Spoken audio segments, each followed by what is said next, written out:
Bonjour à toutes et à tous. Ce matin, on se fait une session intraday ensemble dans le Discord. Probablement, on va traiter du DAX qui est sur des prix très intéressants. Je vais me bouger parce que ça va bouger très très vite ce matin. On fait un tour d'horizon graphique rapide de tout le reste. Eh bien, c'est du grand n'importe quoi partout. Donc là, UDNZD, ça poursuit, mais on va suivre. Donc ce matin, le compte est bien rouge à l'ouverture. On va voir si la journée se termine en l'état. Mais pour l'instant, on va dire, les trades qui se passent bien en swing ne couvrent pas ce qui se passe moins bien. Donc patience. Côté Bitcoin, on va regarder rapidos parce qu'hier ça a tenté des breakouts. Donc on va regarder ce qu'il en est. Ok, bah ça passe toujours pas. Voilà, donc on va à suivre. Hein, tant que ça break pas, bah, faut pas vendre. En même temps, vendre pourquoi? Je vous pose la question. Normalement, vous devriez rien revendre. Toujours le même truc pour moi, hein, c'est du range, c'est stupide, et tous ceux qui s'amusent à traiter là-dedans se font arracher la gueule. Pardon. Alors, bah c'est parfait, on va aller voir. Donc des signaux acheteurs en 15 minutes sur les deux indices, S&P et DAX. Donc je pense que, étant sur un niveau technique, on va simplement attendre la rupture de ce dernier ce matin, ou des achats ultra spéculatifs, mais ça va plutôt être acheteur ce matin pour ma part, sur Daxou. Alors, je regarde rapidos le reste. De toute façon, on va passer rapidement ce matin. Bon, enfin voilà, ce matin ça hésite. De toute façon, le but aujourd'hui, c'est d'avoir le chiffre ADP cet après-midi pour trader le dollar. Pour moi, c'est ce qui conditionnera tous les scénarios aujourd'hui, à savoir, voilà ce qu'essaye de faire le dollar. Donc ça, c'est le gros reverse je t'emmerde de l'autre jour, entre guillemets, c'est le reverse anti-spéculateur. C'est-à-dire que bah, la bougie ouvre gap baissier, avalement baissier sur le dollar. Et non, eh ben non, que dalle, on invalide tout. Et on verra bien ce qu'il en est. Toujours un marché à imbécile. On travaille cette zone spéculative depuis bien trop longtemps. Hein. Ça fait maintenant combien de temps qu'on est là-dedans? Ça fait plus de 2 mois qu'on est là-dedans. Plus de 30 jours de cotation. Donc pas tout à fait 2 mois, mais on y est. Voilà. Donc ça commence à faire très longtemps qu'on est dans cette zone qui, certes, évidemment, une fois qu'elle sera traitée, si elle réagit à la baisse comme je laisse compte, on est parti pour probablement 1 an de baisse sur le dollar derrière. Donc évidemment, il est logique qu'on passe un petit peu de temps, mais est-ce qu'on a nécessairement besoin d'y passer 50 ans? Je ne suis pas certain, mais bon, c'est comme ça. Voilà, l'euro-dollar, c'est ce qui définit tous les rapports de force dans le monde, donc forcément, avant que ça change, il va falloir que les US commencent à montrer enfin de mauvais chiffres et surtout, bon voilà, on commence à avoir les premiers mécanismes, c'est-à-dire que ça commence à ralentir le rythme de hausse de taux côté américain, là où évidemment la zone euro, elle, va devoir se bouger le cul à un moment donné, d'arrêter ses conneries. Parce que là, au bout d'un moment, Mario Draghi, il est un peu en train de nous faire courir à la faillite. C'est-à-dire que si jamais c'est le risque crédit qui sort parmi les autres, je ne te raconte pas ce qui va nous arriver en zone européenne avec ces conneries, puisque, en gros, on va se prendre un choc obligataire énorme si jamais Draghi ne commence pas à faire enfin son travail, qui est d'arrêter de prendre trop de risques, puisque au bout d'un moment, à jouer le gentil tout le temps quand ça va pas bien, et forcément, tu prends des risques et ça va te retomber sur la gueule. Donc bref, là, Mario Draghi joue un peu avec le feu, parce que son rôle, c'est avant tout quand même pas de rassurer les marchés, mais simplement d'assurer la stabilité monétaire, chose qu'il est probablement en train de mettre en danger à éviter à continuer de jouer une politique accommodante dans un marché qui devrait être en phase de normalisation plus qu'avancé, étant donné le fait que, bon, voilà, hein, on va juste dézoomer rapidos et je vous laisserai là-dessus, puisque c'est quand même important pour notre DAX, justement. On se le met en hebdo, hein. Tu lances une politique monétaire ici, là tu devrais l'arrêter, normaliser, commencer à normaliser et reprendre du jus, parce que là si on part en tendance baissière sur le DAX, je ne vous raconte pas le truc, hein. Partir en tendance baissière avec des taux quasi zéro, ça veut dire quoi? Ça veut dire que tu es obligé de passer en fortement négatif derrière pour essayer de soutenir ton économie. Ça veut dire que ton économie, elle est à crédit, dans les plus grosses bulles de crédit mondiales qui existent. Ce n'est pas franchement un jeu que je voudrais jouer en tant que banquier central. Donc voilà, on va voir le DAX, bear market, pas bear market, c'est la grande question qu'on essaye de savoir ici.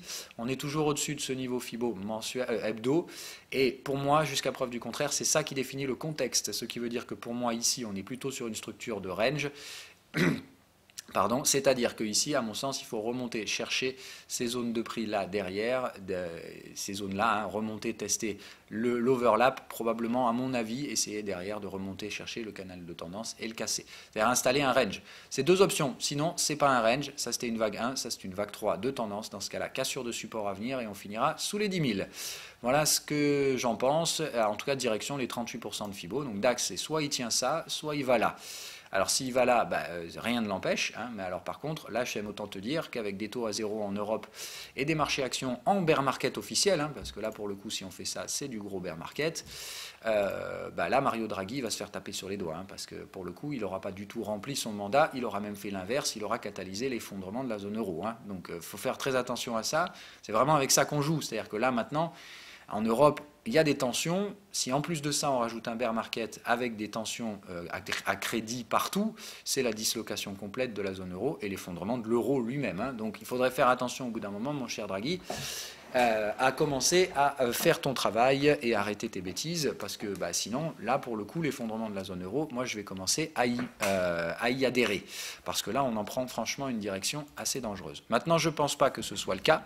Je pense tout simplement que cette semaine finira en doji, c'est-à-dire que là, ça fait mumuse, et on va revenir là, à l'équilibre. En gros, G20, ça passe pas. Bear market, ça passe pas non plus. Qu'est-ce qu'on fait? On reste toujours dans les mêmes ranges, à imbécile. Donc moi, ce matin, j'achète du DAX. Allez, on se retrouve dans la salle de live et on parle de tout ça. Ce soir, je surveille clairement la clôture à UDNZD, mais surtout demain. C'est-à-dire que ça n'a pas l'air de vouloir s'arrêter ici. Hein, donc je vais essayer de surveiller, mais aujourd'hui il ne me faut pas une deuxième journée de baisse. Hein. Aujourd'hui, ça TP, c'est bien, je veux le voir sur la bougie. Hein. Je veux voir la bougie clôturée au moins à l'intérieur de la précédente et avec une mèche basse de préférence. Et demain, si on peut faire la Morningstar, ça foutra tout le monde d'accord. Pour l'instant, je serre les fesses, mais ce marché, il a envie d'aller chasser sous le plus bas ici, juste pour déclencher du stop. Hein. Donc il est hors de question pour ma part de mettre des stops sous ce niveau. Tout simplement, regardez la phase de maturité de la tendance. Si on arrivait ici et qu'on était en train de réaliser des breakouts, là je me poserais sérieusement des questions. Là, ça sent surtout le piège à con, c'est-à-dire que la première vague de baisse était très courte, elle n'a pas cassé le canal de tendance. La deuxième vague de baisse dans le range, elle va au-delà de la target pour aller chasser sous le contexte. Je n'ai pas l'impression que ce soit un marché bien vendeur. En fait, c'est les mêmes conneries qu'ici. C'est-à-dire que là, on est dans le même machin, on est probablement à ce stade-là, et puis voilà ce qui arrive derrière. Hein. Donc ça piège, je n'ai pas l'impression que ce marché soit vendeur. Donc je reste dans la UDNZD au risque d'augmenter ma perte, c'est comme ça, mais c'est pas grave, je réinvestis des gains ici, hein. C'est un peu comme l'euro-yen, c'est-à-dire que hein, l'euro-yen, tous ceux qui me disaient mais t'es con Phil, qu'est-ce que tu fais, barre-toi de là, hein, c'est redevenu des gains pour la première partie, et puis je m'attends surtout à une bonne grosse suite de gains à venir avec le yen. Donc voilà, la UDNZD pour moi c'est la même chose, c'est un marché qui fausse le timing, c'est-à-dire que y a probablement trop de mecs qui achètent et puis il n'y a pas de catalyseurs qui permettent d'accélérer ce mouvement-là. Donc voilà, soit ça c'est un faux break, c'est-à-dire on vient là, et puis non, et ça deviendra un signal d'achat par invalidation de la cassure de cette ligne de tendance. Bon, voilà, moi ça m'inquiète pas vraiment plus que ça, c'est-à-dire que je vais vous en donner une autre de cassure de ligne de tendance qui n'a pas fonctionné, hein, voilà, vous preniez celle-là, hop, c'était magnifique, hein, là, bam, 2 semaines après, on repartait complètement dans l'autre sens. Donc c'est pour moi exactement la même chose qui est en train de se produire, c'est-à-dire que le marché il est en phase d'expansion de volatilité ici, ça va breaker, moi je pense que c'est au nord, si je me trompe ça ira là, évidemment au bout d'un moment il faudra me faire la malle. Maintenant, je reste souple, parce que je pense pas qu'il faille se faire la malle juste si on vient chasser un pip sous cette merde-là. Parce que je ne pense pas que ce soit nécessaire. Maintenant, il faut faire attention. On attaque ce truc-là avec des prix et un momentum baissier. Je ne veux pas que ça tienne. Et je veux encore moins qu'ici, on valide un breakout baissier en hebdo. Parce que là, ça va devenir beaucoup, beaucoup plus emmerdant pour ma pomme si ça venait à être le cas. Mais voilà, l'invalidation, c'est toujours une possibilité. Je vous rappelle, quand on spécule, on ne joue pas à Dieu, on gère ses risques. Il va de soi qu'évidemment, si on valide des breakouts ici, je me ferai la malle sur la UDNZD, quitte à re-rentrer sur un contre-pied. Mais pour l'instant, je n'ai pas l'impression que ce marché soit vendeur. J'ai surtout l'impression que ce marché manque de catalyseurs haussiers et qu'en attendant ça, on bouffe les spéculateurs qui sont probablement comme moi tous à l'achat. Donc, on mange du spéculateur, on mange du stop. Et puis tant qu'il n'y a pas de nouveauté, on ne repart pas dans l'autre sens. Par contre, je pense qu'on polarise fortement ce marché et que c'est la dernière fois, franchement pour ma part, qu'on baisse si jamais ce marché se retourne. Voilà, sinon donc la thématique dollar, on attend cet après-midi les premiers chiffres de l'ADP et on verra tout ça, comment on termine la semaine, est-ce qu'on sauve les supports ou est-ce qu'on va enfoncer tout ce merdier?